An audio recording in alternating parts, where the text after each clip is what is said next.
Welcome, everybody. I'm your host, Mr. Rob G. Welcome to the Social Dig. And like always, we're going to be digging into the topics that keep you talking and the talk that keeps you thinking. So come on in, get comfortable, pour an ice cold beverage, and let's go ahead and get the show started. First of all, what I want to do is say happy St. Patrick's Day to all of our Irish viewers and actually everyone else in the world that supports or that takes part in the holiday. There we go. There's the music. Okay, yeah, great. So, what we're gonna do today, we're gonna talk about some things that aren't, some off-topic subjects. We're gonna start with Ireland and UFOs. That should be great. We have a guest today, Greg O'Brien. Then we're gonna get into some celebrity news or celebrity UFO sightings, and then we're going to come back and close it on out with the usual. So what I'll do right now, let me go ahead and bring in Mr. Mateo, because he's the engineer to Social Dig. And then we have our special guest of the day. You may have seen him on other shows. He's commenting all the time, Mr. Greg O'Brien. How are you today, sir? Fantastic. Now I'm here. I've been thinking about this all day. Kept me going, man. Thank you. I appreciate it. Yeah, well, welcome. I mean, I've seen you in a lot of the chat rooms and seen you appear on Fessler. And, it's definitely, worth having a conversation with you. You support us. We see you in the comments all the time. So I appreciate that. Yeah, go ahead, Mateo. I said, welcome, Greg. Glad to have you here, too. Yes. Mateo, always nice to have a new friend, man. Can't wait to get this thing started. We're going to have some fun tonight. I feel it in my bones. Yeah, man. Good. So let me ask you, Greg, see, your last name is O'Brien. Is that tied to any Irish heritage or? As a matter of fact, it is. O'Brien, I was told by my parents, was 80% Irish and 20% German, but come to find out a few years later down the road, someone said, no, you're actually what they call a black Irishman. And what they mean by that is the Irish and the Spaniards had gotten together somewhere way far down the road, back in the road. So it just depends, because I don't have the natural, the red hair, the blue eyes, one may think of as being Irish. So okay. Well, it just so happened it wasn't by design, actually, that we had you on today. We talked the other day. It just so happened to land on St. Patrick's Day. So we're going to cover some good stuff, though. I have some sightings from Ireland. I mean, you don't really hear about Ireland a lot when it comes to the UFO topic. But when I looked into it, I actually found some pretty interesting stories that they had there. So we're going to go over some of those, and then we'll get into the rest of the show. So kick back, and let's go ahead and get this thing started here.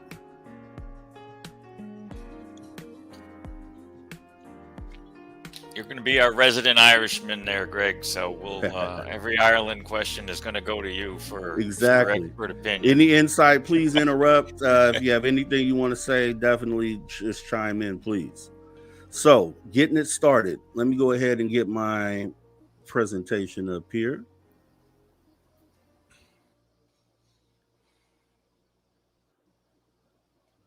All right, here we go. So, starting out, we have pilots report seeing very fast UFOs above Ireland, November 2018. This was a CNN report, and I'll go ahead and read this for you today. So the view from the airplane window just got a little bit weirder, or at least it did over Ireland. Some airborne sightings of at least one very bright, unidentified flying object were seen last Friday, according to air traffic control audio logs. Chatter between airline pilots and Irish air traffic control focused briefly on the sightings, with at least 4 aviators confirming that they'd seen the phenomenon.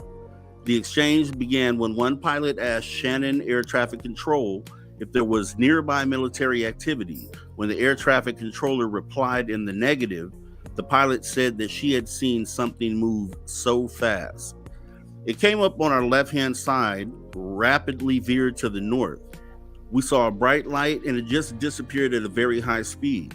We were just wondering. We didn't think it was a likely collision course. We were just wondering what it could be. A pilot on Virgin Flight 76 added that his flight crew had seen two bright lights at 11 o'clock, which seemed to bank over to the right and then climb away with speed. Another pilot chimed in, saying the speed that the object or objects were traveling was absolutely astronomical, like Mach 2 or something. Commercial jetliners travel at a cruising speed of around 430 knots, or Mach 0.64. The F-18, the mainstay fighter of the U.S. Air Force, can travel up to Mach 2.5. However, the possibility of little green men visiting the Emerald Isle seemed to be a fanciful explanation. One pilot chimed in that it was all in likelihood a meteor or some kind of object re-entry appeared to be the same sort of trajectory, very bright where we were, and it's not worded correctly. But an aviation expert told Irish media that he also thought that the sighting was likely to be a meteor. Then we have, looks like 2021, aliens in the bedroom, UFO sightings on the rise in Northern Ireland. Shows from mysterious discs over Slimish Mountain in County Antrim to strange images spotted on CCTV. Unexplained sightings increased in Northern Ireland again last year. Police received 8 sightings in Northern Ireland during 2021, an increase from 6 such reports in 2020 and 4 in 2019. These included a report of a spaceship and flashing lights in the Downpatrick area on 17th of January. In May, police received 2 sightings reports. One of white lights after a helicopter in the Mogberry area, and an odd disc seen in the sky in the Slimish area of the County Antrim at the end of the month.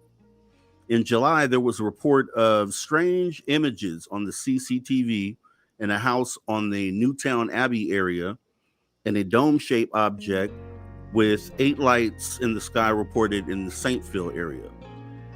In September, a report was received in the Lisburn area of aliens in the bedroom, while in October, a detained patient reported having been abducted by aliens.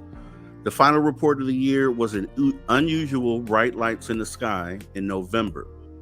UFO sightings reports on the Police Service of Northern Ireland, or also known as the PSNI, database included unidentified flying objects, aerial phenomena, unidentified aerial phenomena, lights in the sky, and aliens and extraterrestrials.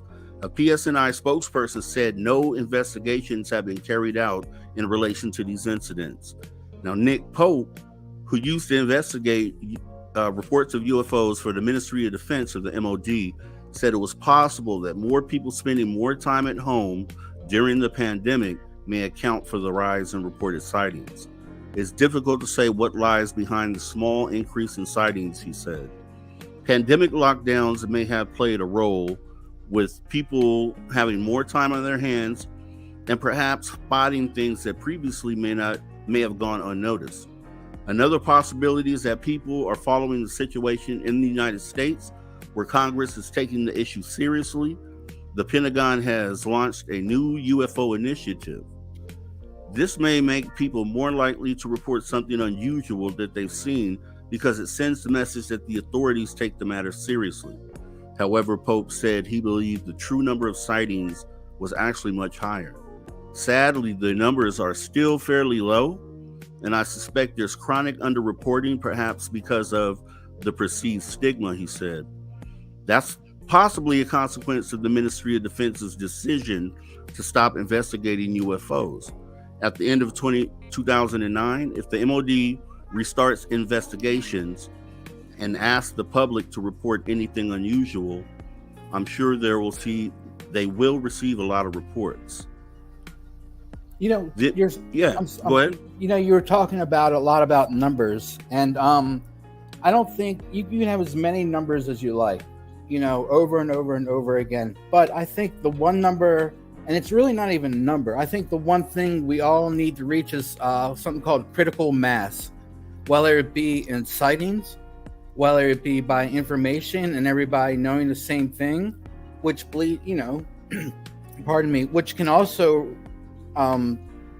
ride the same rail as maybe start teaching our children about it, you know, like say start in 6th grade.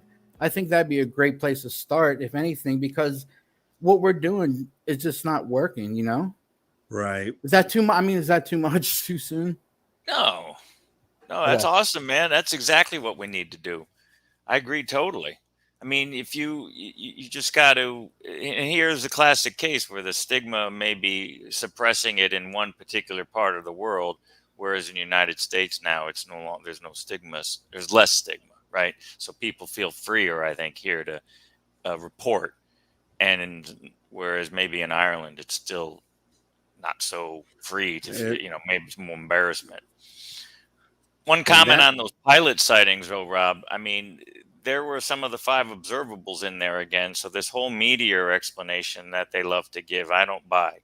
You know, meteors don't change direction and shoot off at speed. They come from one direction and they usually don't turn very much. They break apart. You know, they're glowing. They don't change direction. So I don't ever. When a pilot knows what a meteor looks like. Hello, right? Come exactly. On. Give the men and women there some credit. And the thing is they can always try to use that as the explanation, because how can you go back and look at it again? You know, how can you go back to prove it, to say, oh, no, it actually was not a meteor? Of course, meteors come through the sky all the time.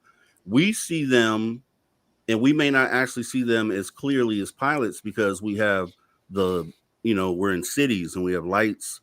So, but they see them all the time. To them, it's almost like raining meteors at times. They see them, I'm sure, every flight. But you brought up a great point. The 5 observables, right? A lot of people take that, you know, as gospel and hold it in their hand, and I don't think that's right, because if you really stop to think about it, how many of those 5 observables have already been achieved by one of these superpowers on this earth already? Like, say, for instance, it didn't have a sound. Well, just in the movies, it was proven that when they have, you know, rotor, I mean, it dampens it, okay? It doesn't necessarily silence, but that could be mistaken. There's a couple more. What are so the 5 observables are a noise. What are they? Does anybody know? Hypersonic. It's instantaneous acceleration, hypersonic speed. Cloaking? Transmedium, okay. Transmedium, yeah. And the other 2 are kind of cross line. They're closely related, but yeah, mostly instantaneous acceleration, hypersonic speed are the 2 that I always hang my hat on. If you start making 90-degree turns, at high speed, we don't possess technology to do that at a grand scale, right? Maybe a little drone can do it. And it looks good. I've seen some drones do some maneuvers that are pretty impressive, but not on a big ship. No big craft is going to be able to pull a 90-degree turn. According to History Channel, they say it is one is anti-gravity lift, right? 2 is sudden and instantaneous acceleration, 3 would be hypersonic velocities without signatures, 4 would be low observability or cloaking, and then 5 would be transmedium travel. I think a thing as I made the mistake. I don't know if you guys have, but I've definitely made the mistake of thinking that, oh, we have to get inside this technology. We have to make it work. But all we really have to do is mimic it. And who's to say that's not what we have today? It's just not necessarily the original, but all we really had to do was just mimic it, and just. It's really that simple almost. Now, when you say mimicking the 5 observables, or one of the 5 of them? One of the 5, and you know, maybe not even mimic it. Who's to say it hasn't been done already? Right. Throughout like the Iraq War. I mean, we're they say what 30 years behind at least the public feed of what they have at least. Because Right. remember when they were trying to introduce the what was it, the F-16, I believe it was, the bomber. We didn't know about it for like 33 years later almost. Oh, Right, the right. The uh, stealth bomber. the stealth Stealth. fighter, you mean, and the stealth Mhm. bomber? Yeah, we didn't. Yeah, it's true. They were testing the stealth fighter for a long time, and we didn't know the F-117 and then the B-1. Now we have the And B-21. No, I agree with you, Greg, because we have achieved hypersonic velocity, right? We do that all the time. I was just watching a rocket launch here in South Florida tonight. I could see Cape Canaveral from here, albeit I'm 200 miles to the south. SpaceX did a satellite launch, and I could see it. So that's hypersonic. Russia's Yeah, using hypersonic missiles in but Ukraine, but they don't change direction. That's the other thing, right? but they say hypersonic velocities without signatures. Without So not just signatures. hypersonic, True. yeah. So without, it's all in one. So show me, that I don't think there's anything out there that fits that one completely. True. And that goes back to Greg's earlier point about um, propulsion and, like the anti-gravity, which was the first one. If you don't see any signs of propulsion or there's no sound, right, you wonder. That's but a that balloon, has been achieved. In an instance, you don't hear anything.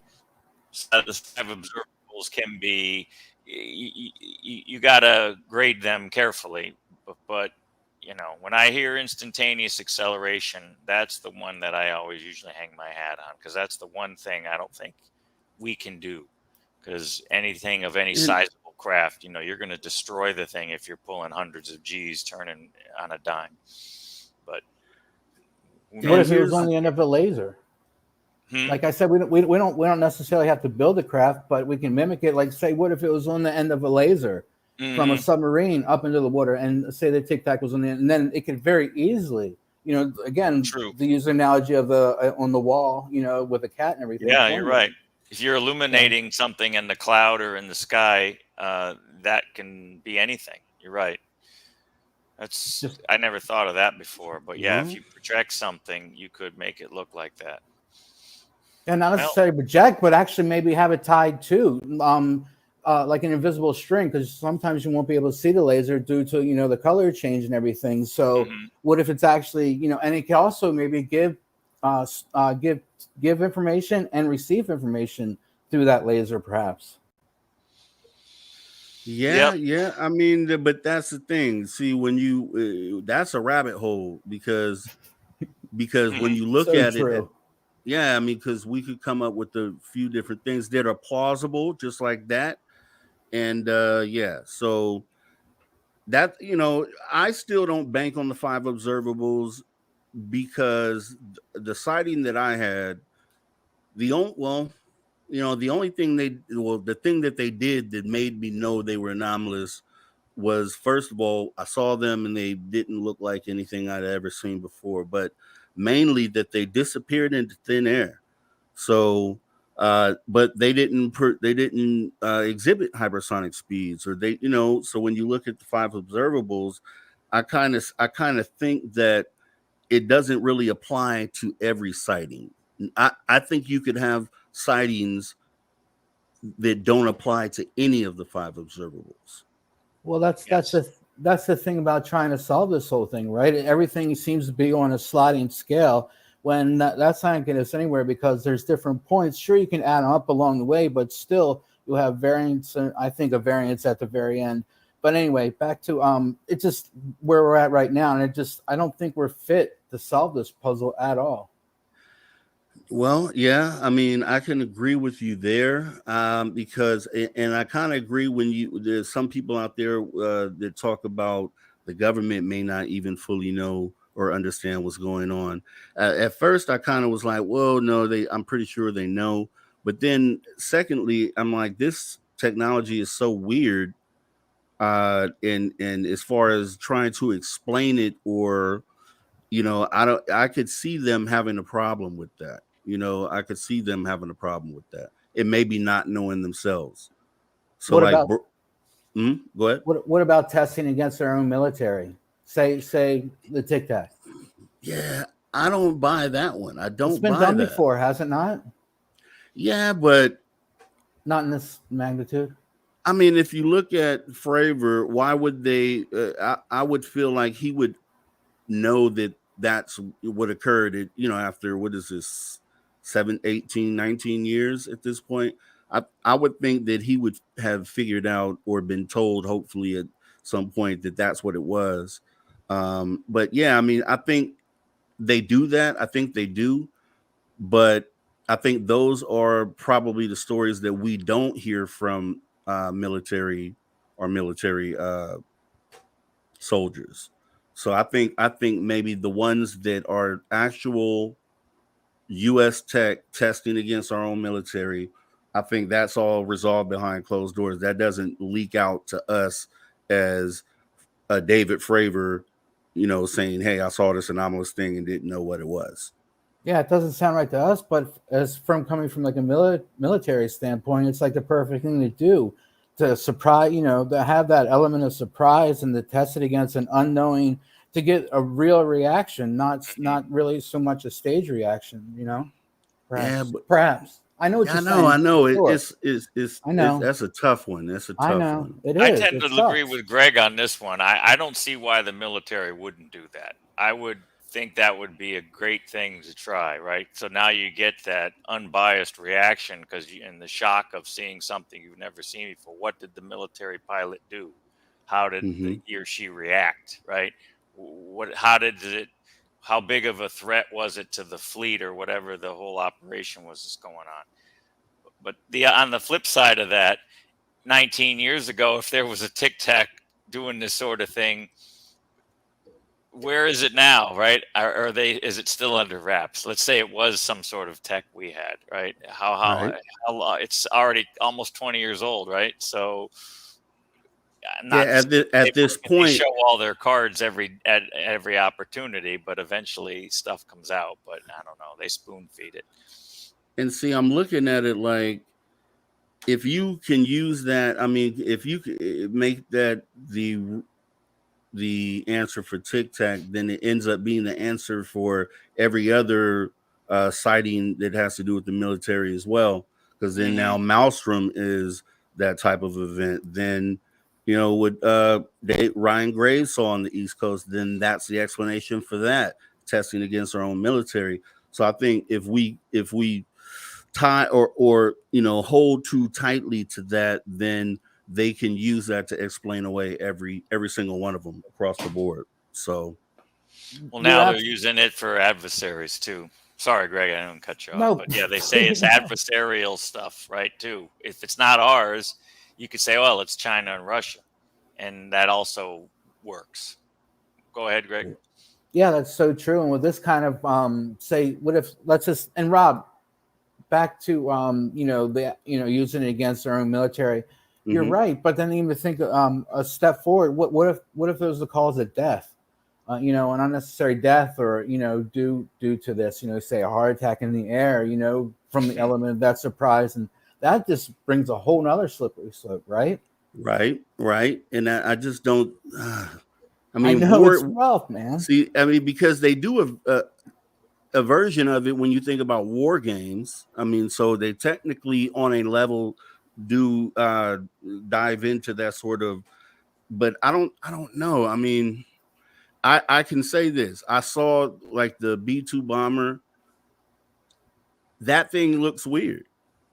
So if you were to see that back then, like a lot of people did, it would look like, but it didn't exhibit five observables, but it was definitely something really weird in the sky. So, I could potentially see some of this being related to the government and government tech for sure.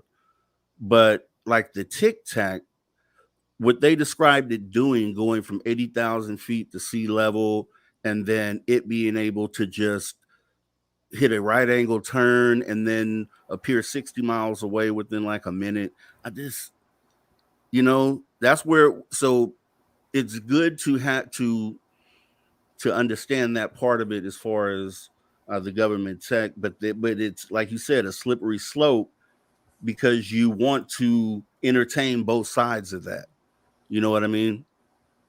Yeah. Yet again, I think another reason why I don't think we'll ever solve this puzzle, because there's just too much, and every answer just only seems to bring more questions. And I think it's our own, well, it's our brain's fault. I mean, our brain does us so good here on Earth, but that's stop, put, end of game. That's it's here. This is our brain serves well here. As yeah, we can look up, the 3D and everything, but I think our brain's just basically a rock that holds us this planet, and because we don't take it with us when we leave this Earth, right? We leave it behind. We no longer need it. So I just think it's just a stopgap, to where we can't think of the answer. Yeah, and it's I think it's more we're more as far as our thought processes are tied to things that we understand just from living here on Earth. You know what I mean? So there's the ones that can look outside of the box, which are our scientists and the ones who tackle those sorts of things. But for the average person, I don't think the brain can because it's capable, but we don't open it up to trying to understand more than like we try to use what I'm trying to say is we use earthly we try to give earthly Rationale, and right earthly rationale, exactly, as far as and so that's how we answer every one of these questions. So we say, oh, is that no, it must be birds because we understand birds, or it must be it's an earthly explanation for everything, or skeptics try to use that as a way to explain away what it is that we're seeing. and when you don't know what it is, you could say, "Oh, it's secret military tech." Is what could be the And then catch-all for and then anything it's that's an muddy. unknown. Then the water's muddy. Muddy at that point. Yeah, it's a tough call, Greg. I think on the whole topic, I feel like you bring up a valid point. A lot of it could be secret military tech, and we've always known that. I guess I don't think, based on my knowledge of what the current state of science, and by no means I'm not an expert, uh, it is. I think a lot of these things exceed the capability of current science. I really do, because if it was that easy and that prevalent, we would see it in some other, uh, rendering or some sort of uh, creation, like a product or a machine or some sort of application. That's what the word I was looking for, where these things never seem to come out anywhere. With the technology behind what a Tic Tac can do and all of these other things, none of that technology is evident anywhere. So it's like, is it really our military or is it not? And if it is our military, man, they're good at keeping secrets. That's for sure. We know they are, but it seems like, man, could it explain all of these things? It's tough. I'm so sorry if I wasn't clear. I just thought maybe the Tic Tac was the United States government's, not everything. Not Yeah, everything. I don't. Yeah, okay, yeah, Oh, okay. for sure. Yeah, Yeah, no, I I'm think with you, but you begged the question, and it does make you think about everything now. It's like, well, right. We want to put everything in a nice little neat box. Just because one thing is this doesn't mean everything else is that, right? It's so, no, yeah, right. It's so true.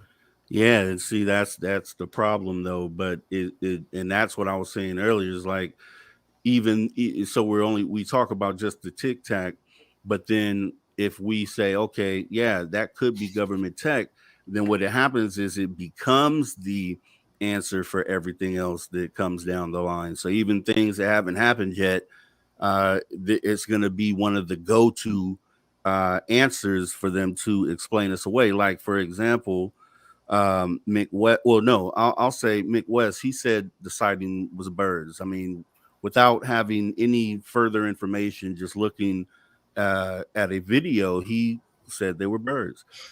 Lou Jimenez. I talked to Lou about this. Lou uh, Great claimed that. conversation.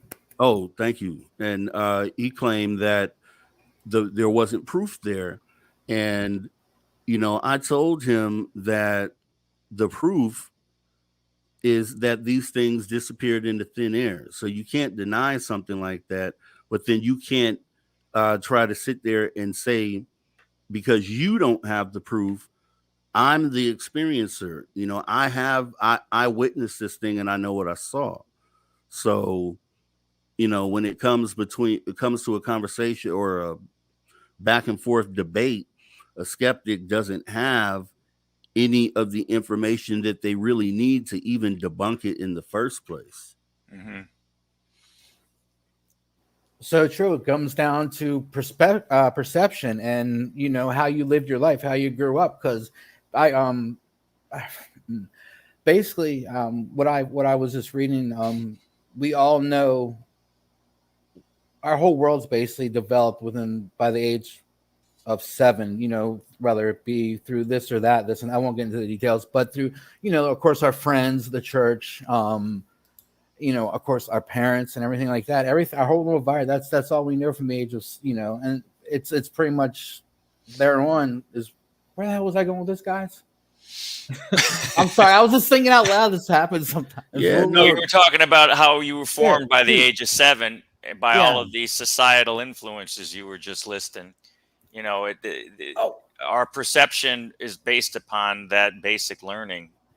You know, Right. so we try to put everything in a box that we had constructed by the time we were 7. Yeah, and that also has to do with, you know, we can't even really think about the question for more than probably a minute or two, right? Because, you know, we got to do the dishes, we got to pick up the kids, you know, we got to walk the dog, you know, think about it, you name it, even just sitting on the TV, just relaxing. We really don't think about it because we're just so indulged in the program at the time, right?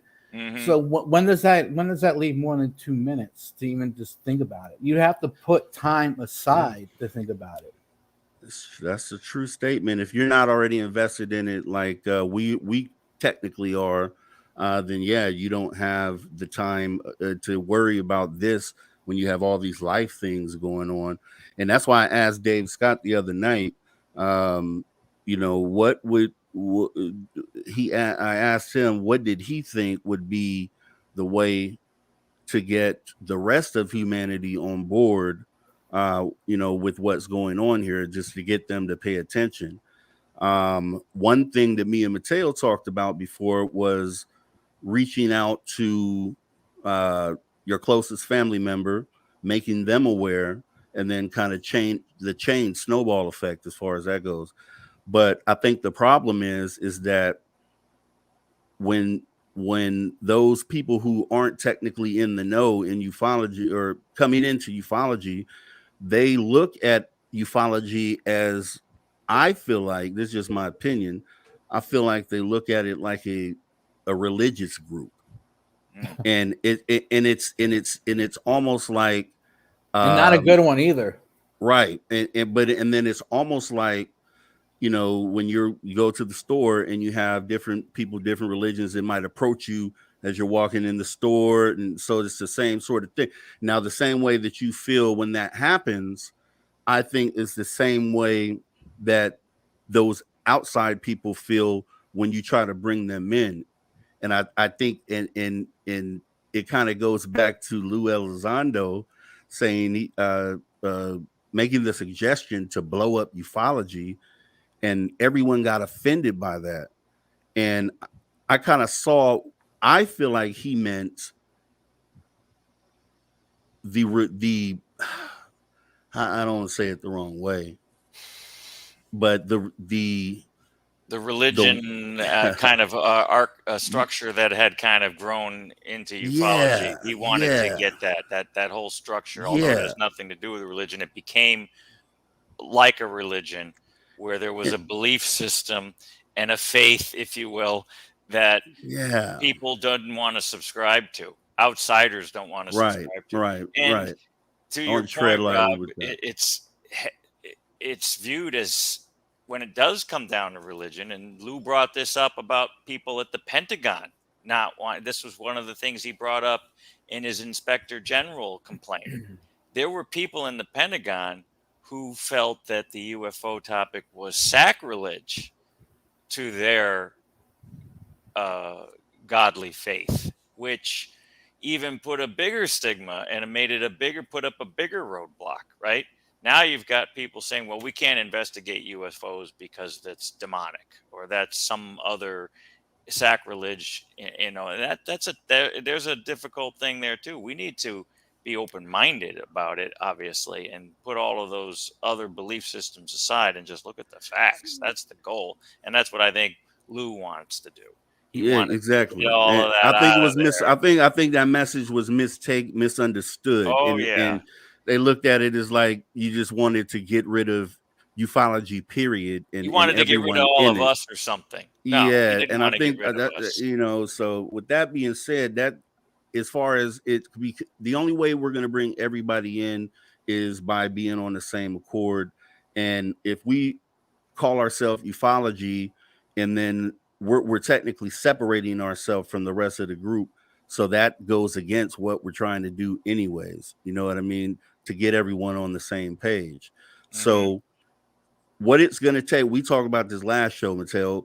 Reporting is everything that you see is going to be the important thing. Just gathering all the data that we can within ourselves. So kind of segueing that back into the whole Ireland thing, the How are we sightings in getting this Ireland. data? Oh, sorry. No, Yeah, please. no, we're getting the data. Like, for instance, my sighting. So I was able to videotape that, and I got real good. We're not gonna obviously have access to radars, and we do have the lower level things like the FLIRs and the psionics, and like what we talked about with Tim and Tom King. So I mean, those are things that regular people like you and me, can go and arm yourselves with to start capturing the data and cataloging the data. Right. All the other people are doing on the higher levels, they're doing the same thing. They're just doing it with better equipment. You So submitted a report too, Rob. So that's another part of the data collection. You yeah, you right. you you Went to documented MUFON. it through MUFON. So there's the other thing people can do.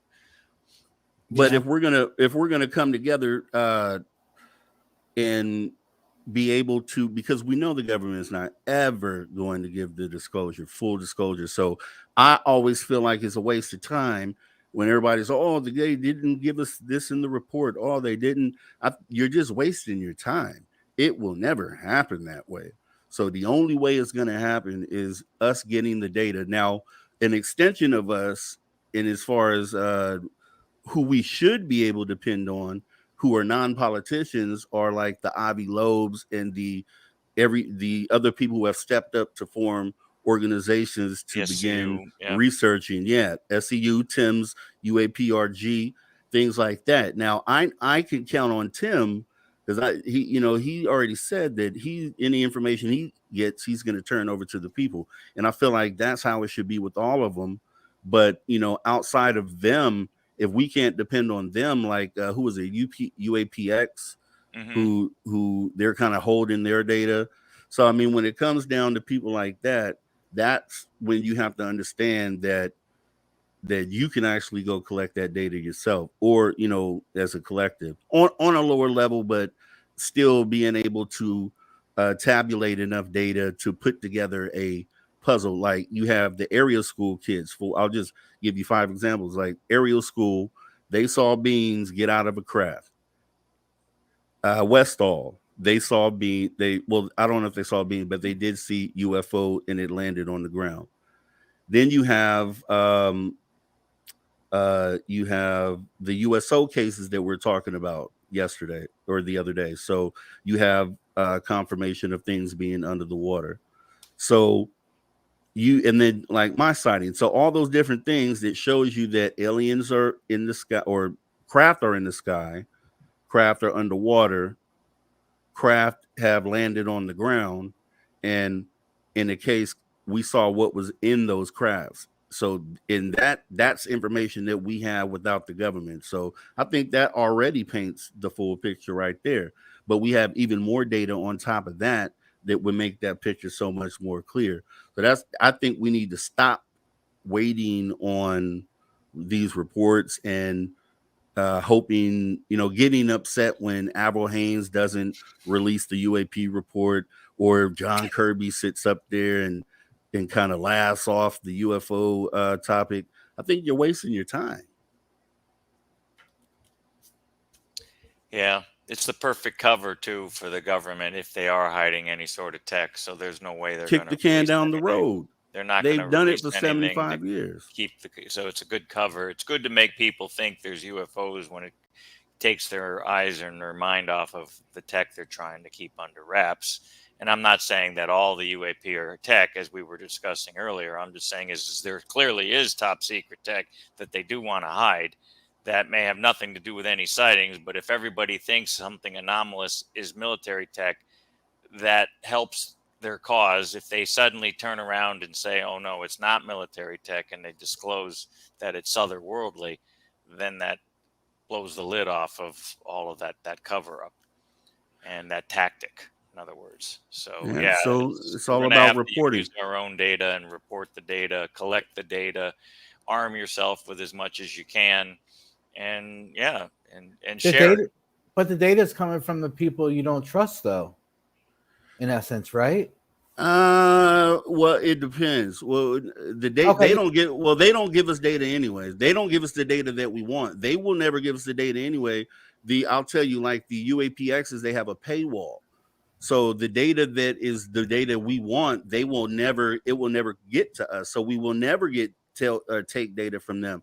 It'll be the people like Tim Senor with the UAPRG who is turning over all his data. You know, Tim said that he wants to put all his data out there and make it available. He said that on one of the previous episodes here. So those type of people, they just let us sift through the data that they have instead of doing basically what the government is doing. UAPX would be no different than the government. They're going to hold back what they feel, they don't want us to have. It's going to take someone else. So what you're saying is correct in a way, but at the same time, there's different type of groups out there that have agendas. So Tim doesn't have an agenda. UAPRG doesn't have an agenda, where UPX does. So, it's kind of this or that. You got government here who wants to keep it under wraps, because it's a great cover to keep their secret. And you got private individuals over here who want to keep it under wraps because it makes some money. So we need that uninhibited, freely given data that can come from all of us and shared with everybody in order for it to come out. And Tim's not a scientist. He's not a scientist. He's an experiencer that decided to do his part for humanity and get out there and start collecting the data, which is exactly what I'm talking about. It's just we need to have more people like that.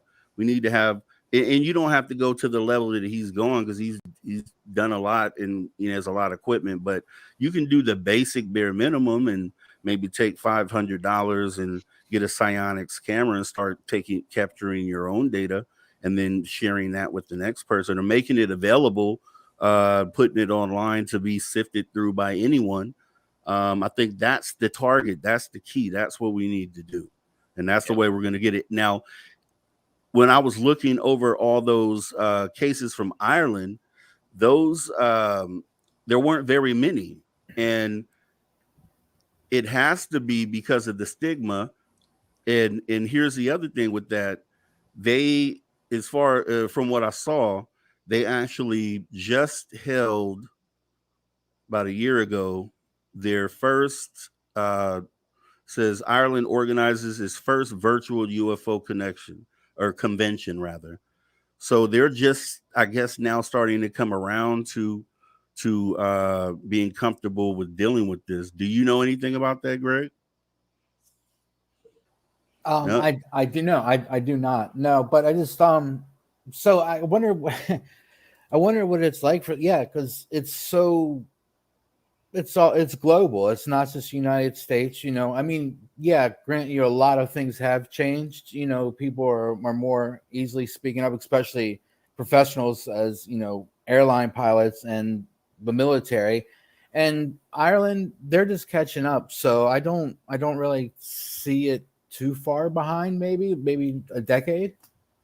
Well, I think the whole thing with that is that and the reason why I pointed at that and actually left that for last was because it shows with Ireland now getting to a point to where they're comfortable holding conventions, and starting to report more. I saw a FOIA request from that showed the sightings from 2022. Oh wow. Okay, let me see here. Who do we have? I have to stop for this guy here. Mr. Tom King. Thank you, sir. Hi, thank you, and welcome. Yeah. Yes, So Tom in the audience. definitely. So yeah. So with that being said, with Ireland, it's just an example of hopefully the what they say the sea change of being able to break the stigma and then have a situation where more countries are doing this now. Now Ireland's checked off the list. I think what was it Australia? Ross Coulthard was saying was behind on a lot of stuff, and they're starting to pick it up a little bit. So I think it's a good sign going forward for all these countries to now start coming together. Is just a positive sign. But looking at that, just to kind of go over the convention thing, the UFO convention, there was, I guess, a lunchtime live. Let's see here. It doesn't show the guy's name here. Okay, yeah. So it looks like this is a sighting, and then talking about that. So there was I guess, a white orb. This was about a month or yeah, February in Ireland. Said he was driving through a village. Oh, it says very suddenly one of them came straight towards me in the course on the second. Didn't take a vast amount of time. He came down as low as the roof of the car and swooped over the roof of the car. The flying object flew at me. I could see the pilot for maybe a split second. All I could say about him was he had a face like the shape of an egg or something like that. He was some type of human being, but not a human being like us. He looked at me for half a second. I looked at him. I thought it was maybe an air display or something like that. But it had shocked me because I had known that there is 1,500-foot threshold for a single engine Cessna plane. Says I got out, looked up, looked down to see what was there, and I could see nothing. That was the end of it. The only thing I could say is what I saw. They were round objects. The color of them was military green, the very same as the army, and they were completely round and extremely fast. Says they were gone, they were just gone way over the hill in the blink of an eye. So Robert Kennedy is the co-organizer of the convention that we were just talking about, and he said that it will see people come together through Facebook to discuss and talk about what they see as the important topic. We encourage anybody else that has either had an experience or is interested in the topic to go on to the Irish UFO Convention Facebook page. So so that basically that's the I guess it's virtual. I mean through Facebook, but still, in all, it's still for Ireland one place that they can now come together to talk about these sightings, like the one we just read a moment ago. Step in the right direction, right? I mean, people look at the United States, see what's going on government wise, which we know may not yield anything, but at least what's gone on in the government is reducing the stigma. And now people in the public can do their thing and feel a little more comfortable coming together and reporting. So now, case in point, you have this happening in Ireland where even though they are behind and there was a strong stigma there, it's starting to break down. And if you get the whole world on the act, now look at all the data you got, right? Now we're not just talking about hot spots in the US. You got hot spots everywhere in the world and all those places that people can go, and start looking for it. So it's all good. And it still begs, that sightings, they're so personal. They're so personal, unless you have a sighting like that just passed was the Phoenix Lights, right? That was a mass sighting. Yeah, mass sighting. That's, to me, that's of course, not taking away. I've had personal sightings. Yeah, but I'm talking. We're gonna need a mass sighting, and I'm not talking like, and that's scary though, right? That just Hmm. It is from kind of scary. that's Well, it'll very cause scary to think panic. about. Panic. Yeah, Yeah. yeah. Panic. Right. Yep. Tom can attest to what happened in the Phoenix Exactly. Lights. There was Mr. panic. Phoenix Lights. There was all kinds of stuff. But yeah, that you're right, Greg. It's a mass sighting. Now you no longer will people be questioning it, and so yeah, it's less personal then. If someone individually has a sighting, it's going to take a lot of strength and fortitude to come forward because of the stigma that even though it's breaking down. But Right. when you and 10 of your friends see something, now you're more likely to talk about it because now you've got somebody to back you up and you Or don't better feel yet, a so whole alone. state or two. We're Yeah. we have to be due for something like that pretty soon, I would think. I would hope. I would have thought my sighting would have been a mass sighting. I would have. I looked, and after a few months, I checked back, and no one had reported it. I'd reached out to the news stations and followed up with the police department, see if there had been any calls on it. No one else saw it. No one else reported it. It was crazy. It was middle of the day, broad daylight, sun at high noon, in the middle of the end of the summer. It was like 108 degrees that day. So just crazy though. So that could have been a situation where that could have been a mass sighting. It could have turned into one, and I just don't understand why it didn't. Was it that they couldn't see what I saw, or did they just miss it for the split second that they were there? I don't know. Hmm. Some of these things are fast, man. I mean, maybe this also explains why people don't get photos, even though we're all holding, high resolution cameras in our hands every step of the day. Um, some of these events are gone in the blink of an eye. So, and yeah, if I were to see something, I probably would be mesmerized too, and not think to grab my phone right away, especially if it's your first sighting. But yeah, but hey, the more awareness and the more free people feel to express what they saw, the more information is going to come out. Definitely. So, with that being said, I just want to go over these real quick. I have like a few celebrity UFO sightings. I kind of looked into it. There's a lot of the famous ones that we know of with the Reagans and Carters. So, let me go ahead and get that started. Tom DeLonge, we know him from one of the founders of TTSA, and he helped bring out Lou Elizondo. And we know, obviously, when Lou Elizondo came out and let us know that there was actually still a UFO program within the government, and that we were tracking these things, and these things aren't from here. So Tom DeLonge himself said he saw some really, really anonymous stuff one night out in the desert, zipping across the stars, horizon to horizon, zigzagging. DeLonge revealed to New York Times. He said it really blew his mind because we have no satellites that move that way. And actually, before I get down this list, I forgot to ask you, Greg, have you ever had a sighting or anything like that? It's so funny you just asked me that at that exact same point, because what you described was the zigzagging. Mine didn't go from horizon to horizon. Mine just was basically, it was me. Okay, it was 1986, Northeast United States, and it was me and my dad and my neighbor. And I looked up, and it was a star. It just looked like a star. It was a starry night, great night, and it was a star. And then all of a sudden, until the star started zigzagging, just maybe it only moved maybe 10 degrees, up in the sky, not horizon. And then it did it for maybe I God, I don't even know how long. I guess a couple seconds maybe. And everybody looked up. My dad was, and then never talked about it again with my dad. That was the weird part. Hmm.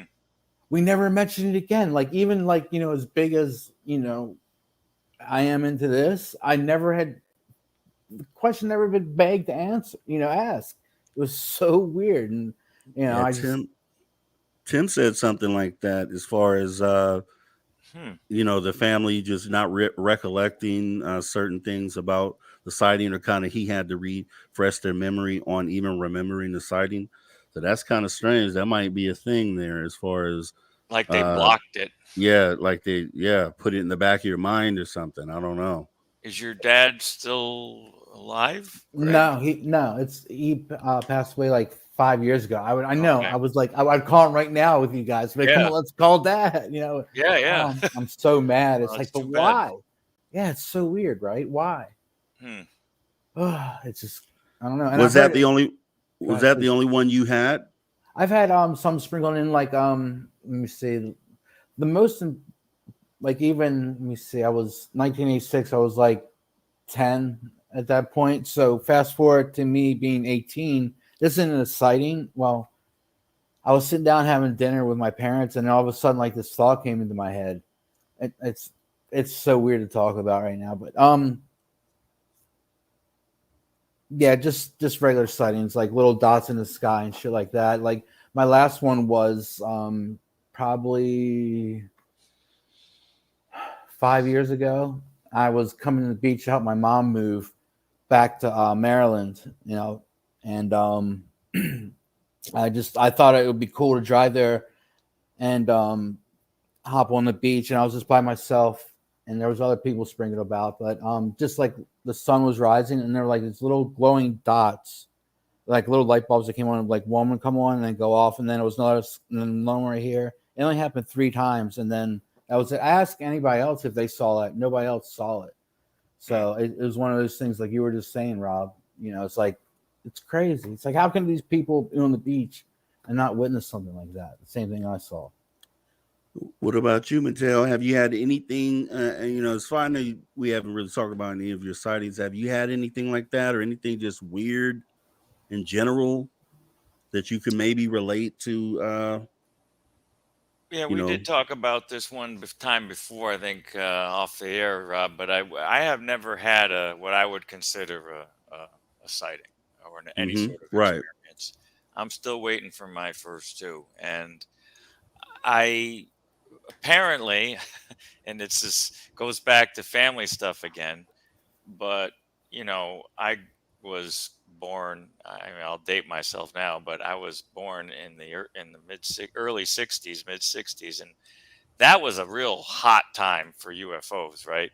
And there was an incident in my neighborhood where me, as like a 3-year-old, and I don't remember this, everybody in the house, some neighbor came up and banged on the door. And my brother tells this story to, the best, since he's a lot older than me. We all went out onto the street. So my mom threw me in a blanket or something. It was wintertime, carrying me down the street. I don't remember this, but apparently the whole family did experience something. I was there, but of course I don't remember it. And a lot of neighbors saw it too. And I don't know the details about it, but that's this stuff happens. And yeah, my family never talked about it again. My brother, I asked my brother about it years later, and it was kind of one of those lights in the sky that was anomalous, and nobody knew what it was. And I think there was some hype, but anyhow, that's the only You event know, I ever took part in, although I was too young to remember. I'll tell you one thing I had, because until my just 5, 6, 7 months ago, before that, I hadn't had anything.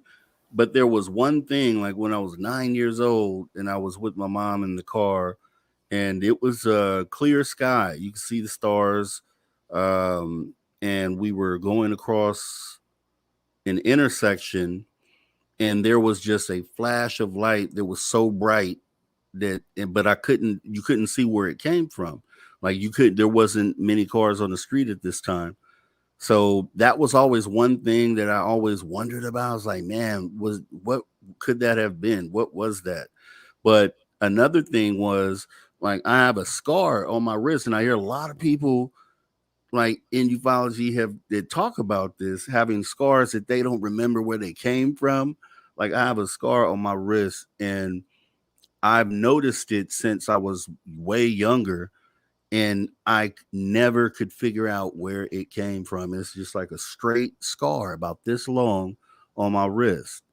And it's just weird. So when I hear stories like people talking about missing having time or something. missing time or being abducted and things like that, and then having marks and implants. I don't believe I have an implant or anything like that, but it's just weird that I have a scar, and I've always tried to figure out where it came from. But then when I start to hear stories, I'm like, could be, I don't know.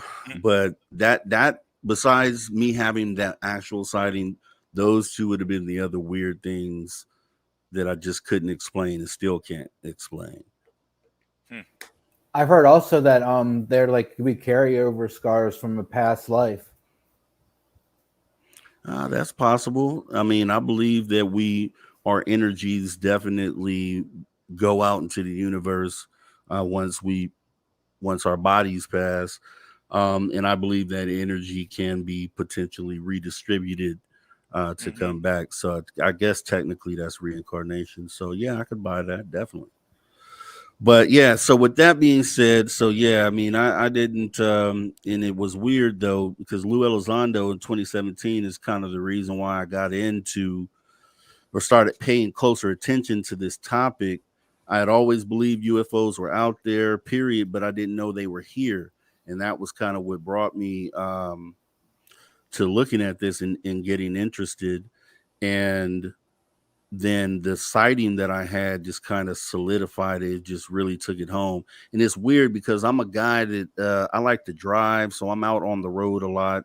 I'll just drive for nothing through the desert. And I've always like, oh man, I wish I could see something. I've been there's a overlook in the city that I'm in, overlooks the city, and I'll be out there for hours sometimes, just kind of thinking and looking for something, and I never saw anything. And I would wonder, I was doing a different UFO show at this time, and it would kind of tear at me to be like, I'm in this, but I don't see anything. You know what I mean? And it was kind of like it was like battling me. But then I have my sighting, so I'm good to go. So I don't know if that's how you feel, Mateo. Like, the stuff is real, and you look up all the time, but you haven't seen anything. Does that? How does that make you feel? That's a little. I'm not too frustrated about it. I do feel like I mean, obviously, we all want to have that experience, but I'm not frustrated about it. I'm okay with it. Part of my problem is I don't live in an area. I've always been in an urbanite, so I've always lived in or around a city. So there's not a lot of good places to to see get out stuff, there, because there's light pollution, and there's just the yeah, sky isn't as clear as it is in the desert or other parts of the country. I grew up in the Northeast too, like Greg, and I mean, we were far enough from the everything's city. It was pretty good, but ever since then, I haven't had a really good spot. Here in Florida, there's only a few places to go where you can, you got to go in basically in the middle of Everglades National Park to get away from the city light pollution. But right. there's supposedly some real good sky watching out there, especially this time of year before it I gets love humid. I love sky watching for sure. Yeah. But Mateo, don't forget, man, there's a whole nother side of the day. Bright sunshine. And think about some of your most favorite UFO photographs. They're pictured during the day. Daytime. So You're right. yeah, so you get out there during the day too. It's crazy, but I mean that's when I do my most looking up is during the day. Yeah, I guess that makes sense, and I that makes a lot of sense actually. Good point. Yeah. Yeah. Because You don't want I'm to just thinking about reserve your that. looking up to then. I mean, I live near it, Fort Lauderdale International Airport, so there's a lot of crap in the sky. But anyway, it's well, again, during the day we're busy with our lives. You know what I mean? Right. So we don't really have the time, or we don't really time. think about it because again, walk the dog, do the job. This mow lawn, this and that. So it's hard, but but once you get into the routine, it becomes just that routine. Yeah, right. That makes a lot of freaking sense. This is why Tom set up what he set up at his house. Bingo. And that's why he catches stuff all the time. He has eyes looking all the time. And that's probably one of the ways that, I mean, I applaud those efforts and wouldn't For mind doing a sure. little bit of that of my own too. He's Yeah, also and an see that spot. was the purpose of the show. I mean, they basically laid it out for you there. You know what I Yep, how mean, to as do far it. as how you could exactly and what to do. He showed you what he had, and if you wanted to do the same thing, you know, you just I think it's episode 10. Go back and watch that video. Hmm. But yeah, so there, you know, it showed me that Tom stuff showed me that they're up there all the time. Like it isn't just a one off. I saw it and Hmm. I may not see one ever again. If I use the right stuff, I can go see another one. You know what I mean? At any time. And I think people need I think once that fact gets out there that you can literally just get something and go see them now, like almost a guarantee sort of thing. I think that gets people aboard as well. So, So true. but but Yep. you have let me see here. So yeah, let me just run through these celebrities. I have just a few celebrities because I some of these I didn't even know had sightings. But Tom DeLonge, we already know this guy.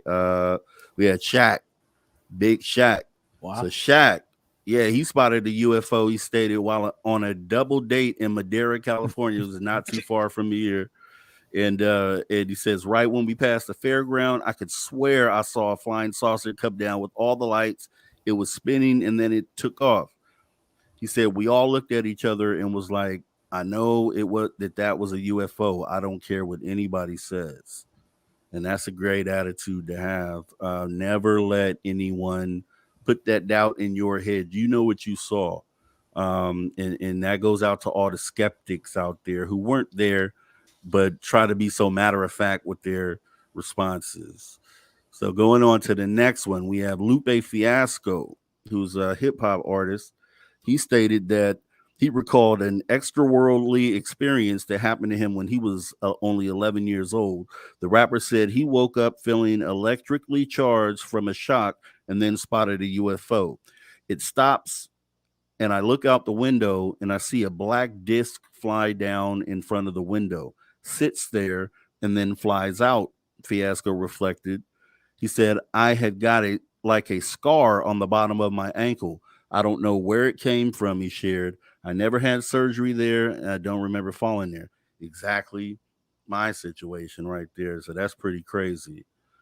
But let's see, we got Demi Lovato. So Demi Lovato, she had a sighting, and you know she has her own show, paranormal show, where she kind of looks in. She actually went out with Dr. Stephen Greer and Tom King. It says yes, they are all over our towns.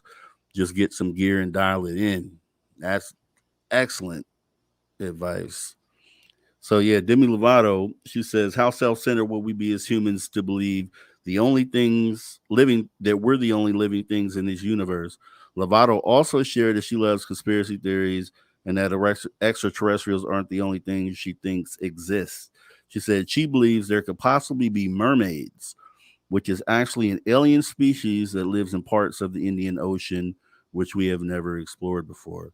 What do you think of I don't know about I don't know. I guess I could be open to anything. I'll be open to anything. What do you You think know, about mermaids? I'm gonna chime in here because I just that brings up a point about a lot of things in antiquity throughout history. People have to name and label things using familiar terms. So Right. we all think mermaid, that's like this fanciful fairy tale creature, but why would it have been written about so many times? Obviously, people saw something that they labeled a mermaid. And what could that have been, right? And this goes back to the ancient alien theory, right? Where people saw things in the sky and they attributed that to gods. So a lot of the religion comes from that. Well, mystical sea creatures that, like a mermaid, um, maybe that could have been something like this. And it just got labeled mermaid. So now mermaid has this kind of fairy tale connotation with it. So people hear mermaid and they're like, that's not real. But no, Yeah. just how it got Yeah. labeled. There may Oh, very what it well maybe like the one we talked about in the last show, Rob, over the yeah. USOs with the case in Russia and the Balkay event or whatever it was called. The where they, there were aliens there that certainly, could be construed as maybe a mermaid at one point, but they Right. were underwater creatures that were luminous, and people might see that stuff, and that's what they might call it, but it doesn't necessarily mean it isn't from somewhere Yeah, else. because I guess when I think mermaid, I'm thinking like Ariel, the Little Mermaid. You know what I mean? Like See, a half fish, half person sort of thing. But yeah, I guess technically it could be some other sort of type of yeah, aquatic creature.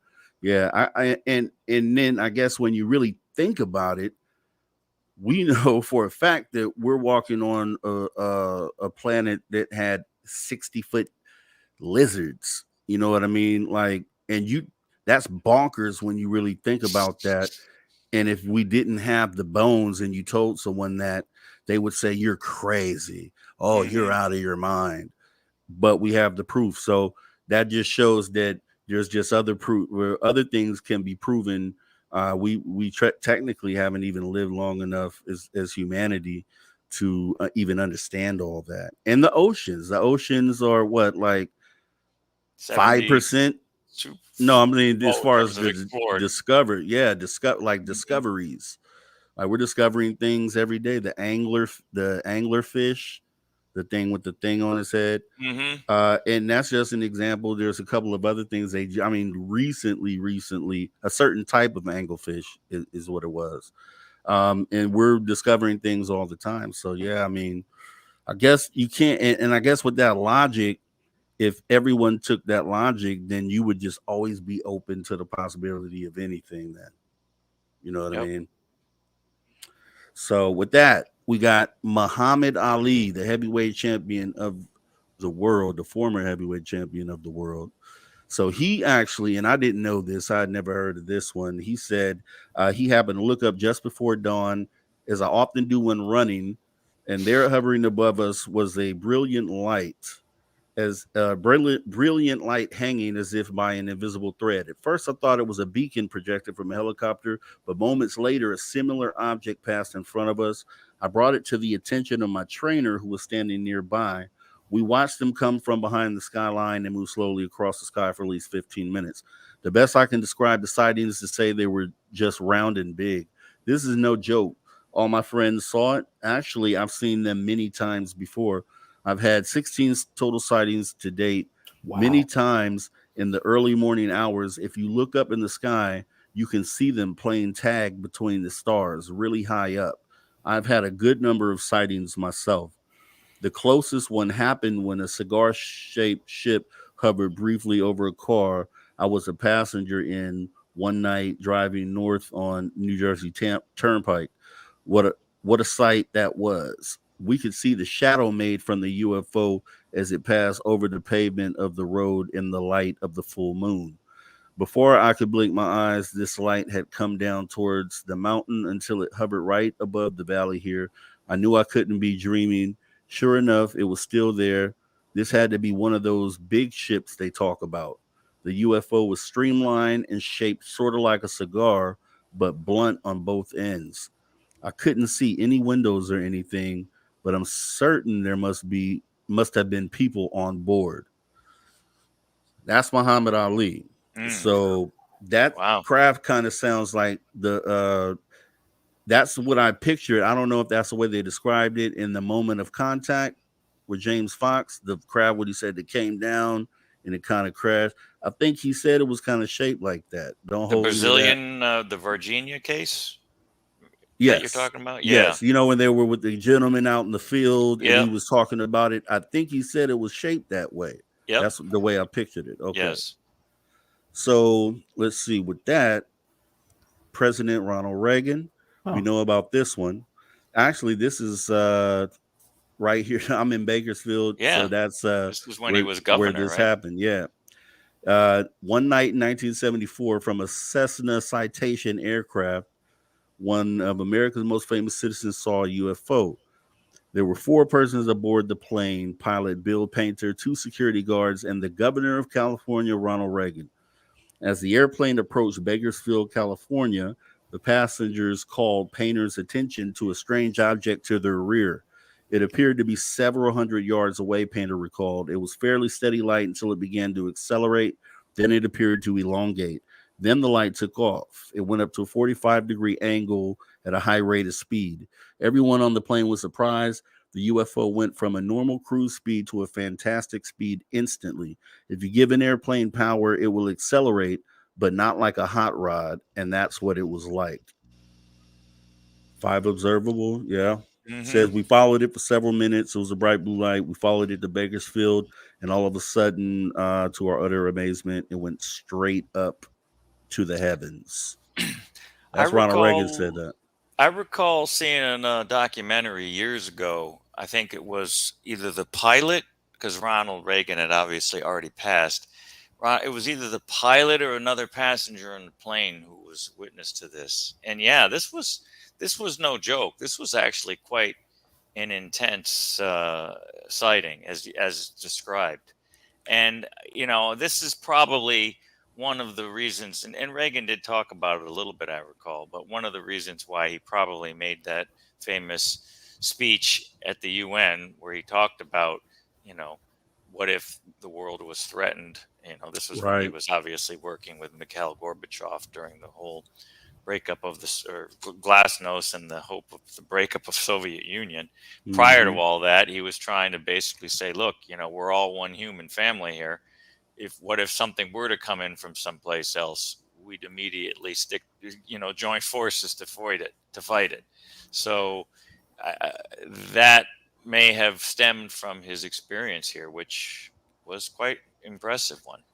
And it's a president. It's president of the United States. So I mean, if you don't see, you're going to debunk him as well. You're going to just say he didn't see what he saw, and Hmm. he's the head of the union here. So then we have, besides Ronald Reagan, we had 2 presidents, which is crazy. 2 presidents. So Jimmy Carter, in his report, Carter wrote that the object was self-luminous, about as bright as the full moon. He said it had been witnessed by some 10 persons and had been visible for 10 minutes.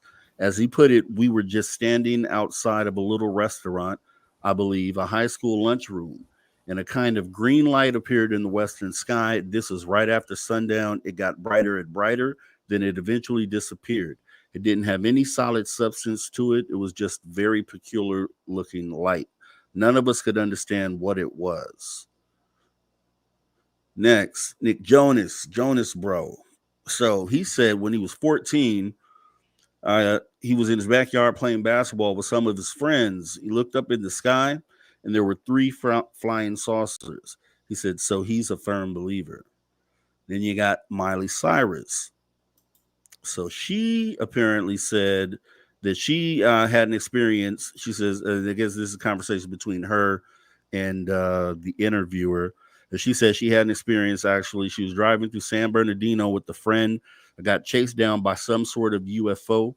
I'm pretty sure what I saw, but I'd also bought um, marijuana from a guy in a van in front of a taco shop. So she said it could have been that. But the best way to describe it was a flying snowplow. She said it had this big plow in the front of it and it was glowing yellow. She did see it flying. Her friend saw it too. She said there was a couple of other cars on the road. They also stopped to look. So I think what I saw was real. And the interviewer says, well, I don't know what to say about that. I haven't seen anything. She says she was shaking for like 5 days. It messed her up. He said it disturbed you. She said couldn't really look at the sky the same. She thought that they might come back. The interviewer says, so you felt threatened? She says, I didn't feel threatened at all, actually, but I did see a being sitting in the front of the flying object. It looked at me. We made eye contact. And I think that's what really shook me. Looking into the eyes of something that I couldn't quite wrap my head around. But you're so right to say that. It's a form of narcissism to think that we're the only things that could be in this vast universe. He says to confront something like that would be very disorienting because it really shakes up everything, like your whole system. And then we have Alicia Keys. So let me see here. I don't know if she just, yeah, no, they just asked her, does she believe in it? Does she think aliens exist? She says, yes. It said, do you think they still visit Earth? She says, I think they're here now. And he says, living among us? She says, yes. Ever meet anyone that was alien? Says she met some serious aliens in her life for sure.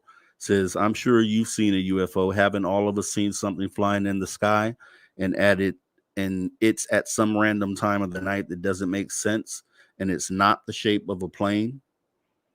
So that was her input on ETs and UFOs. Then we have Aaron Rodgers. He actually was on the Pat McAfee show and stated that it was a snowy night. It was orange and was moving in the clouds from left to right. And the bizarre part that was attached to it was after it was out of sight, we were frozen looking at each other, wondering what the hell just happened, Rogers shared with McAfee.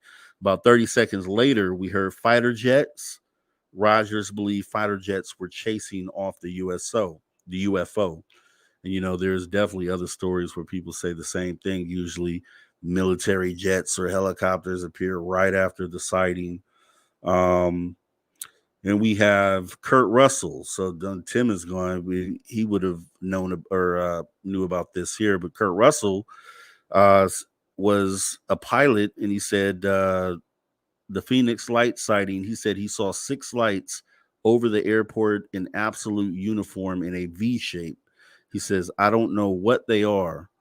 And then I guess his son said, are we okay here? And he said, yeah, I'm going to call it in. And then he reported it. But I had heard that he didn't remember that until some time later. I guess he had looked back and realized that he actually was the witness to the Phoenix Lights after the fact. Was that the case? I don't know, but still, I mean, I believe it because it happened to me. It's just, well, what is that? Just your brain, is that part of your brain that just won't let you process as something as heavy as that? Right. And he probably thought nothing of it because he didn't get tied into the story because he wasn't in the city when the story broke. So yeah, that guess I could understand how that would happen. But let me see here. We got Post Malone.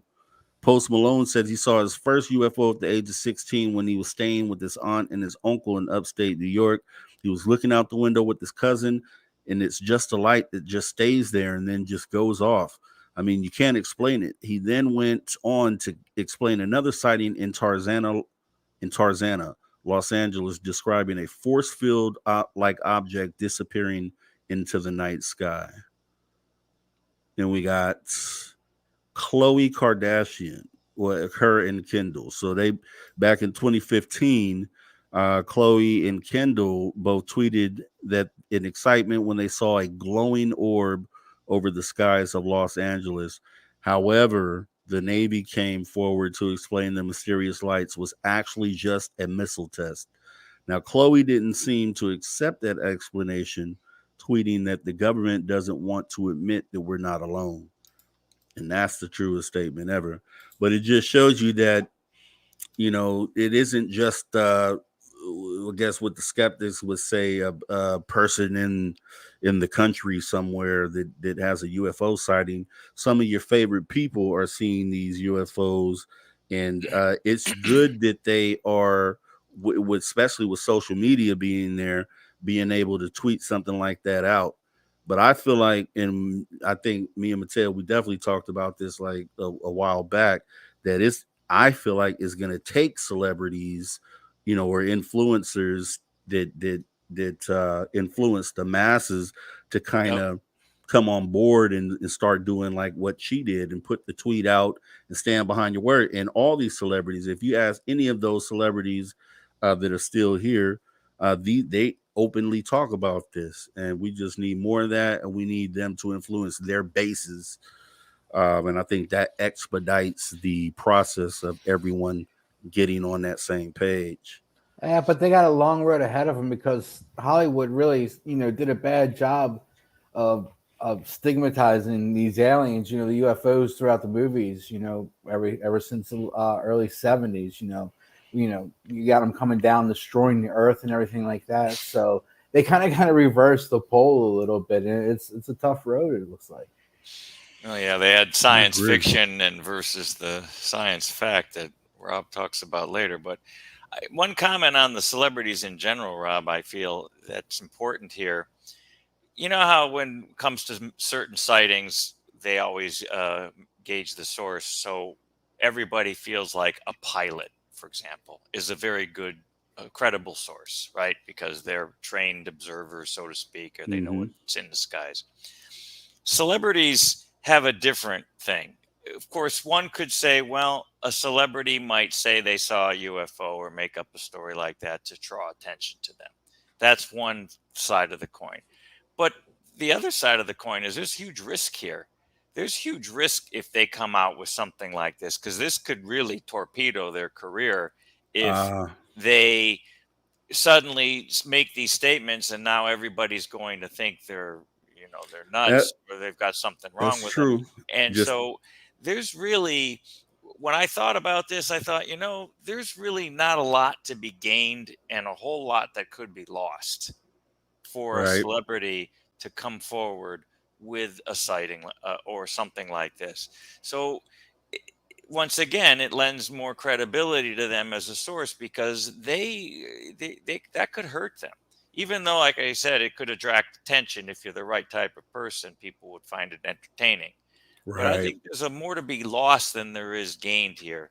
And anyhow, I just find it interesting, and You're you so right. Well, built a good list there, man. That was I didn't know about many of these, some of them, but not a lot of them. when you look at it and you think about it, I mean, when we say celebrities, really we just mean just people with influence. Because in Right. today's age, a lot of the influencers are here on YouTube Hmm. and places like that. You got a Mr. Beast with millions of followers, and Yeah. like have a guy They're step celebrities in. in their own right. Yeah, I mean, this is the direct to consumer sort of situation where you're touching the people and taking the message directly to them. But it was celebrities at one point that only had that power, but now that we have social media like YouTube, we have other people that can do it. So the message goes out to all of them. Really, if I could speak,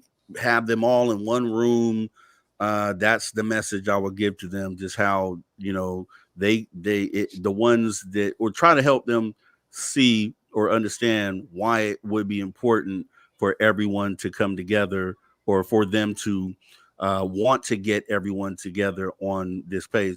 And I think the main thing is that you don't basically wrap or base it around UFOs are real. I think, because a lot of people are like, okay, well, yeah, UFOs are real, great. And then they go on with their day.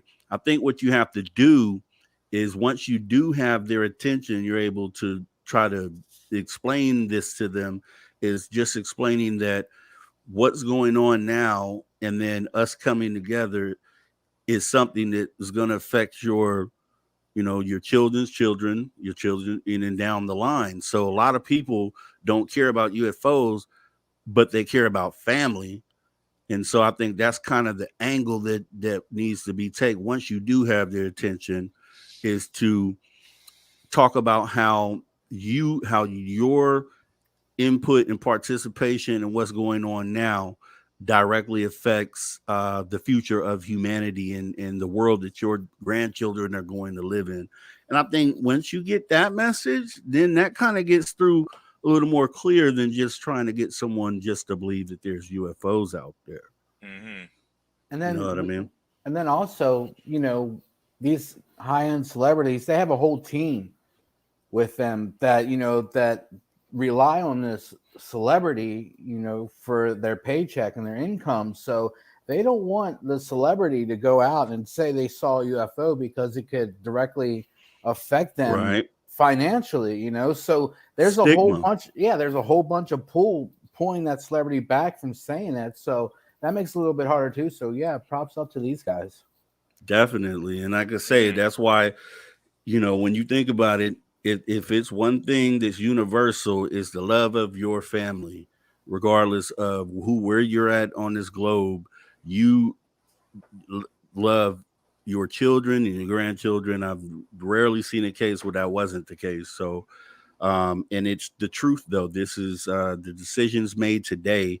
And even with the Moultries and the Brays and the guys in the government who there still are human beings at the end of the day, they will have their descendants who may not choose to go into politics, who may choose a different path. And when they look back, or whatever situation they're in 100 years down the road, you know, people who are alive today in this moment now have the ability to help or just say, hey, I don't want anything to do with it. So, you know, that's the whole goal really here, is to try to get everyone together just to understand that this isn't I just don't want you to come aboard to make you believe that this is true. It's just like, hey, we have an opportunity to reboot the way that things are going in this world and kind of change things. Like, it's one of those forks in the road that you hear about in humanity's history. When we look back, you know, this is one of those times right now. So that's the reason why we positioned it like that, because we have to talk to the people that really can get the message out and that really can get the movement going. And it isn't, you know, wasting time focusing on the government and waiting for them to kick the can down the road forever and kind of waste your time and not garner this type of movement. I'll give you a good example. The show UCR, you know, Lou and his show, when they did the big phone home, that thing was the sort of thing that we need more of out there. We need more people being able to garner a lot of people and get everybody together on the same page. That's the formula that we need to follow. So with that being said, though, we have that was all the celebrity stuff we had. We only have science fiction, or actually Once Upon a Time in Ufology. And we have for that, I just picked Malmstrom Air Force Base. We know of this one here. And the thing is, Once Upon a Time Ufology and science fiction and science fact, these are more for the people who are new to ufology, or I won't even say new to ufology, new to the topic and wanting to explore more or get some of the history on things that have happened. So with Maelstrom and Once Upon a Time in Ufology, let me go ahead and read what we have for that.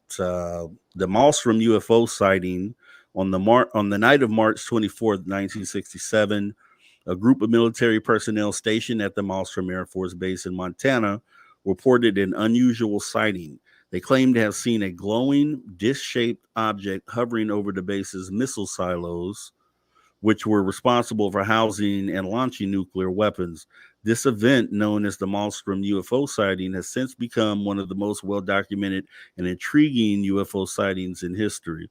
According to the witnesses, the UFO appeared at around 8:30 p.m. and remained stationary for several minutes, emitting a bright pulsating light. As the military personnel watched, the object suddenly shot off into the night sky at incredible speed, leaving the base and the missile silos unharmed. Since the incident was immediately reported to the base commander, who ordered full investigation, the Air Force sent investigators to the base. They interviewed the witnesses, took photos of the silos and surrounding areas, and collected soil and plant samples from the site. The results of the investigation were inconclusive, but the military personnel involved in the incident remained adamant that what they had seen was not of this world. One of the witnesses, Robert Salas, a former Air Force captain, has since become one of the leading voices in the UFO community, speaking publicly about his experience and advocating for greater transparency from the government on the UFO issues. The Maelstrom UFO sighting was just one of the many unexplained events that have been reported over the years, but it stands out for its unique connection to nuclear weapons. Many UFO researchers believe that there is a connection between UFO sightings and the presence of nuclear weapons, with some theorizing that extraterrestrial beings may be monitoring our planet's nuclear capabilities. However, skeptics argue that the Maelstrom UFO sighting and other similar events can easily be explained by natural phenomenon, human error, or even deliberate hoaxes. They also point out that there is no conclusive scientific evidence to support the existence of extraterrestrial life or the presence of UFOs on Earth. Now, despite the controversy surrounding the Malmstrom sighting, it remains an intriguing and mysterious event that has captured the imaginations of people all over the world. Whether it's a genuine encounter with alien life or a simple case of mistaken identity, the incident continues to fuel debate within the UFO community. So, with the Maelstrom incident, they had the UFOs hovering over the missile silos, and wasn't that where they shut off the code? They shut off or shut down the nukes. Mm-hmm. 10 So, missiles, I guess, were taken offline in succession. It was and really bizarre. how can you?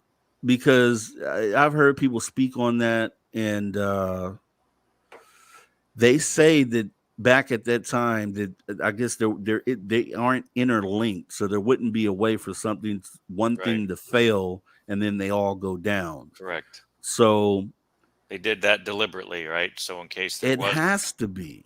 I one of mean, it would. the silos gets struck, let's say, gets bombed, you don't want to take that down to take down the network.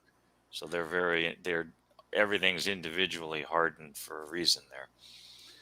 But it's just we, I would wonder or want to know at the end of the day, like how, like obviously the technology that they're using to do something like that is super advanced, but it's like in 19 what year It's was a it? 68, 67.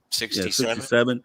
With the you're the engineer, so you know more as far as the circuitry and how things would have been back then, as far as transistors and the things that like any way to get into that system from the outside. Like, do you like could you elaborate or be able to tell us anything about that, like how that would work, or if there would have been a way to get in from the outside? Yeah, it's something that both of you probably already know about. You could do if you had some sort of uh, electromagnetic pulse weapon, like a directed beam, that you could, you know, illuminate the silo with, It which would. is hardened, right? And penetrate it somehow. Yes, maybe you could do something to take the missiles offline. But uh, the technology for that really didn't exist back then, especially with the adversaries. I'm sorry. In this case, I find it really hard to believe that the Russians, who were our number one adversary at the time, had the capability to do that in the 60s. They don't even have that ability today based on the performance we've seen in Ukraine. So Right. the Mhm. I don't believe that that would have been possible, but that's what it would have taken, some sort of a directed energy weapon, and no one had that at that time. And Right. and I mean, from what I gather, there was one UAP, not a one over the top of every silo, because the silos are deliberately spread way out. Even though I think the command center was where the UAP sighting was seen, or the UFO was seen. And I've seen Robert Salas dozens of times, and his story has never changed, and it seems very credible.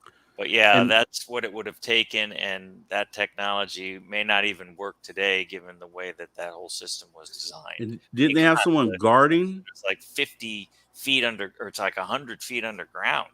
So Right. you're not going to be able to penetrate that with any energy weapon easily. Yeah, they had guards on the.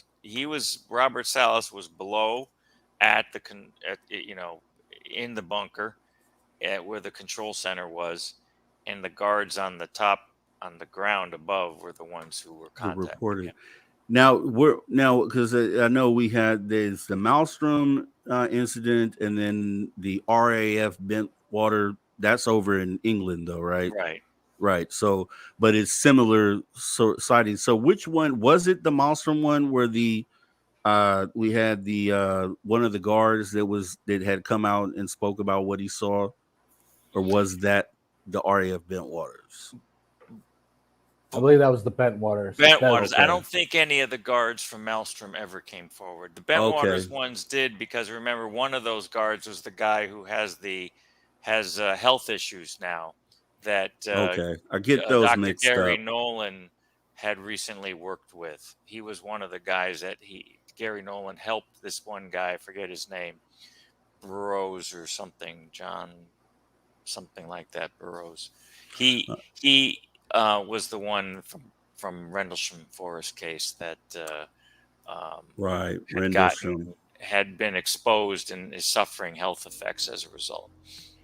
Got it. That's what it was. There I were always get nukes those there mixed too, up. though. Yeah, they were both there too. nukes. Yeah, But that and I wasn't. guess Those weren't missile silos. Those were nukes stored in like what kind of looked like hangars or something on the edge of the base. So there was one of the other reasons why they think they were a target for a UAP coming in and checking things out.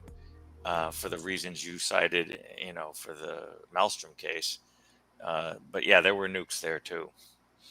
Russia had a similar case, right? But picture this, to me, this is even more scary.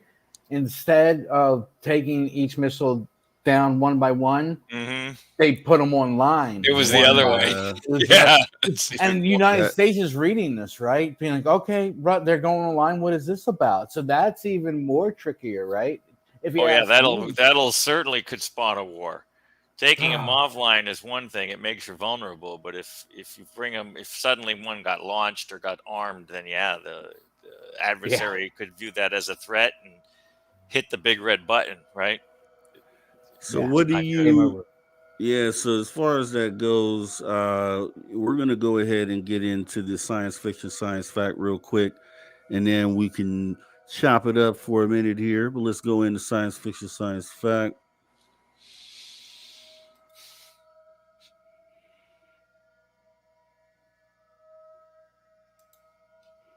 All right, and then the movie for science fiction, science fact. This time, a couple weeks ago, or a couple shows ago, rather, we did Charlie Sheen, The Arrival.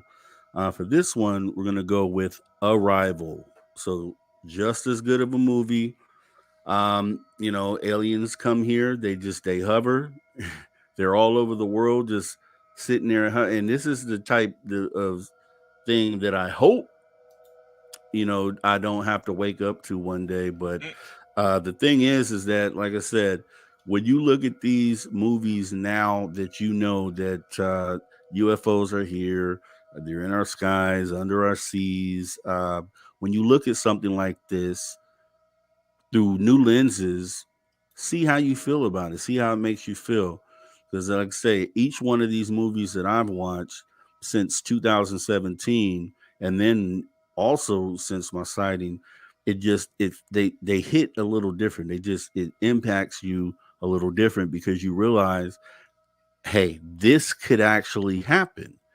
You know what I mean? And so if you've seen this movie, I'd say if you've seen this movie since 2017, just disregard the message. But if this is your first time or you haven't watched it in a while, try watching it again with the new knowledge that you have and see how you feel about the story and just imagining if you were to wake up tomorrow morning and something like this was going on. So, these things are all possible nowadays. And it is just preparing yourself and understanding that we're in a new day as far as, and we're only going towards disclosure and at some point, I believe, contact.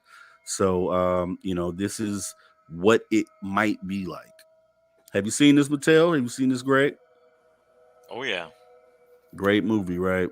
I do believe, but it was like a real long, a while back. I think it's a 2016 movie. I think, but yeah, it came out, or I think just before the 2017, watershed incident with the New York Times article and all the Navy videos. It's a great movie. You got to check it out, Greg, if you haven't seen it again. Amy Adams, who's the lead in this thing, it was awesome, and there was some good science and decoding going on because they were trying to. I don't want to be a spoiler, but as far as trying to communicate how they worked out the communication with the aliens and all of that, this might be what we end up having to do. Possibly. Yeah, very plausible. everybody thinks the aliens are so smart they're going to be able to speak English, right? And maybe they can't. But yeah, it was a great movie. I like it. That's a good one, a good rewatch suggestion. Definitely. So, science, like I said, science fiction to science fact. We do this on every episode. Last episode was Signs. I know that was only a couple days ago. You probably haven't had a chance to rewatch that. But once again, another great movie. I'm going to end up listing all the ones that we have done so far. Believe this is the 5th one that we've done. So I'll put together a list of the 5, and then that way, that's how we'll keep track of those. Let me see here. So what I'll do is go ahead and get our go home music, or let's get out of here music, because it makes you feel good. I got a lot of relatives down here visiting me this weekend, so my mind is all over the place. I'm hosting my dear old mother's her birthday, so happy birthday, Mom. Go ahead, spend some time with Mom, and niece and nephew. Everybody's down here, so that's what I got going on. What you got going on, Mateo? What you got going on, Greg? What you guys doing this weekend? Not much going on for me. Pretty chill weekend. I think I got a birthday party too to go to across the street from me. One of my neighbors' birthday is this weekend too, so I got invited to go over there for that. So another birthday party. And that's about it. I'm thankfully get to stay home. As you knew, I was traveling a lot last month, so it's good to not be traveling anymore. Get to stay put for a while and then enjoy spring break down here in South Florida. How about you, Greg? What do you got getting going, into Greg? this weekend? No birthday parties, unfortunately. But I got a honey-do list like this long. Yeah. So I got some stuff I got to move from level A to level B, and then back down to level B, and then outside on the roof, and then back down. So it's gonna be one of those weekends for moi. But I have a big bottle of wine, so it'll help me along. That's right. That's right. Hey, and not forgetting that it's St. Patrick's Day. Might have to go out to one of these Irish pubs and have a drink with one of my fellow Irishmen out there. A good point. A good point of references. If they do not have a picture of JFK behind the bar, it's not a real Irish bar. Get out. It's noted. Yeah. Noted. I'm gonna let you know too. I'm gonna let you know if they had that or not, Greg. Please swear do. I will. That's Definitely funny. will. Definitely want to thank everybody for coming out today. We're gonna go ahead and wrap this up. I'm gonna play the outro here. Let's go ahead and fade this out, man. I want to listen to this some more though. Yeah, well, let's say thanks to the kind of folks makes you in feel the chat. good. Rob, like Magneticus was there, King was there. He's there right out. now. Yeah, Yep. Mr. Magneticus. Tom had to Mr. step Tom out, King. but he was in there. So everybody in there, thank you. Definitely. Thanks so much for coming out. It's been a pleasure. I'm gonna go ahead and get us up out of here. Let me go ahead and get the outro.